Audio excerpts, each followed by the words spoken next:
圣诞节马上就要到了，今天我们不只是做甜点，我们要制作能吃的圣诞装饰品，可食用的圣诞松果。Hello， 大家好，我是娇妈。这款甜点颜值超高，做法超简单，无需烤箱，3步就能搞定。赶紧跟着我学起来，装点你的圣诞餐桌吧。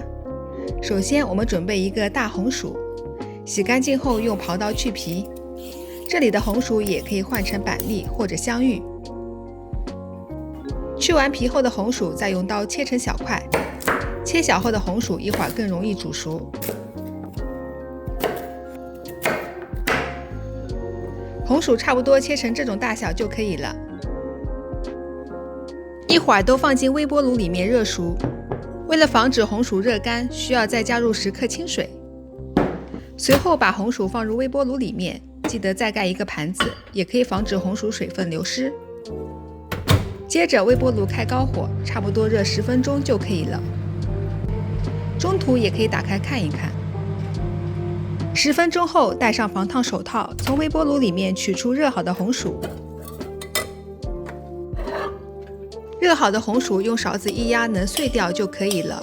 如果还搓不碎，就延长几分钟加热。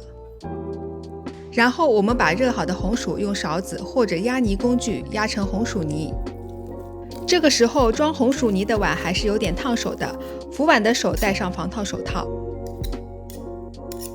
红薯压到这样没有颗粒状态就可以了。接下来我们在红薯泥里面加入提前准备好的8克可可粉，还有10克蜂蜜，蜂蜜也可以换成同等量的炼乳。然后用勺子搅拌均匀，如果爱吃甜口的朋友可以适当再多加一点蜂蜜。我这个剂量做出来的可可味比甜味重一点。接下来把搅拌好的红薯泥等量分成6个小团团，每个团团差不多是50克的样子。这个重量做出来的松果不大不小，正正好好。随后把每一个团团都搓成上尖下圆的圆锥形，用手捏几下，圆锥形的造型很快就出来了。几个面团都这样子搓好。随后准备90克可以直接食用的早餐可可燕麦片，用来做松果的外壳。每一个松果都从尖尖顶开始做起，把麦片轻轻地插在红薯泥里面。最开始的4片都像这样子，都是两对立插着。